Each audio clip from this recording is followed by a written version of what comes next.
First at 6, a warning about a new scam happening in the metro involving one of our biggest financial assets.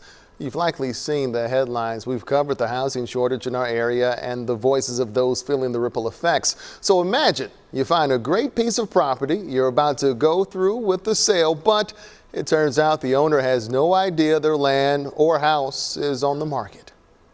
Kansas City has a hot housing market, but it turns out some of these real estate transactions are actually scams.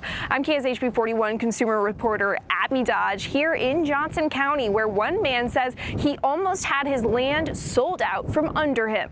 Tim Leffman is comfortable at his home in the Northland, but he's been holding on to some undeveloped land in Johnson County for a few years, thinking about building his dream home, until he got a call someone else was trying to sell it. Very frustrated, mostly because there is no real recourse if you have this happen to you. Tim says a realtor reached out after they realized the seller they were working with wasn't the real owner. The reality that it was almost taken from me is pretty shocking. And he has all the paperwork he's ready to hand over to police. They have a very legit looking driver's license. Experienced real estate agents like Lauren Brown say they're seeing this more and more on the buyer and seller sides. So she knows what to look out for. They're only wanting to talk virtually.